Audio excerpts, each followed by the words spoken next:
Hi, I'm Anna, the content creator for Marshall Communications, and today I'm going to share one of my absolute favorite things to eat on the planet. And my shirt is a little hint. Today I'm going to share how I like to make a sort of zhuzhed up lobster roll. So let's get started with the ingredients. So I have some lobster meat, about a pound of lobster meat, which is claws and knuckles, but tails are also great, that I got from Cozy Harbor. And you can find this all across the country, frozen Maine lobster, that all you have to do is defrost and it's ready to go. And it's almost as good as going down to the harbor in Maine and getting fresh lobster and making it yourself. And it's a lot easier. So I have some lobster meat, and then I have the other ingredients. Another super important thing is a split top hot dog bun. So you want the top to be split, and you want to have those nice flat sides so when you grill the buns, they're nice and crispy. Then you want a really good quality mayonnaise like Coleman's, or I'm using Duke's today, some lemon juice, some butter, and then I like to do a little minced herbs on the top of mine. So today I'm going to use some chives and some fresh dill. So let's get started on the lobster salad, which is super simple. We're just going to take some mayo. Oops. So I'm gonna start with like a 1/4 cup because you don't want to smother the lobster. You want the mayonnaise to accentuate the lobster but not drown the lobster. So one thing I did with the lobster meat that I got was I actually cut it up into better bite-sized pieces because see, here's a claw that I kind of left out. So oftentimes when you buy a lobster roll from like a lobster shack, you get these huge pieces of claw or, knuckle meat.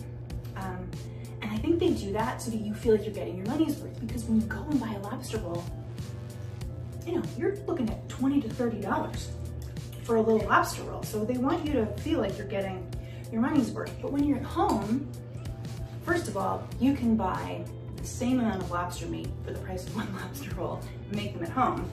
But you can also chop up the pieces so that it's easier to bite the lobster roll and you don't have this, it's not ladylike, it's messy, so don't do it. Okay, so this, it's just a little bit of mayo, not too much. And then I'm gonna add maybe a tablespoon or 2 of lemon juice. And that's all I put in the lobster salad. A little bit of lemon juice, a little bit of mayo.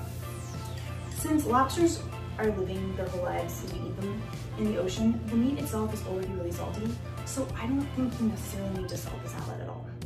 But you can always taste it, and if you think it's lacking a little oomph, add a little sprinkle of some sea salt.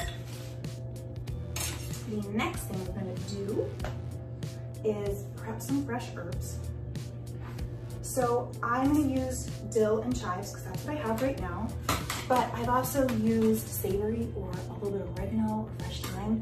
I just think that a little bit of nice fresh herbs you sprinkle on top of the lobster roll adds a complexity to it that you just don't get in most, from most lobster shacks, because they want you to just be experiencing the lobster and the bun.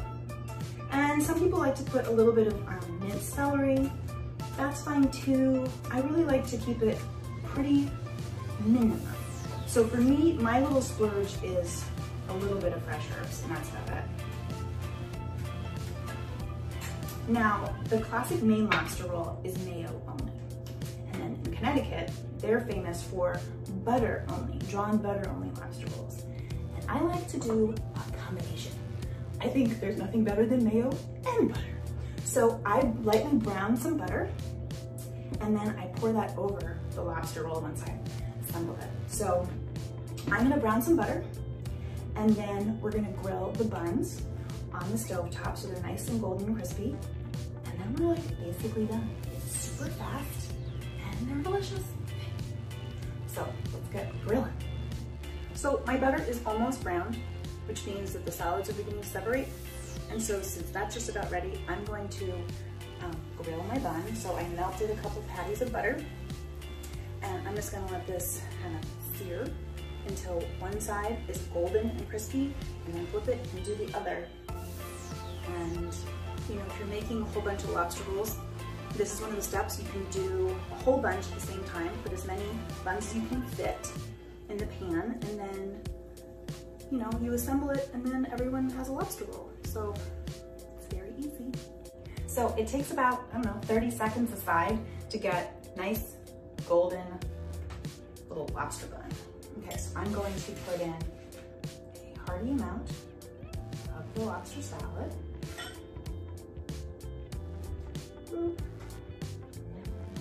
It is really hard when you're making these to not steal little bites constantly, but I'm being very controlled. Okay, then I have my brown butter, and I'm going to get about a tablespoon and sprinkle it over.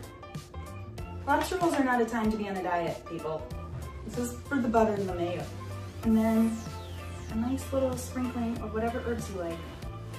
And that just is so beautiful. So beautiful. I hope this inspires you to make your own lobster rolls at home, because it's surprisingly easy and they're just as good as the best places you can get them in Maine. Enjoy.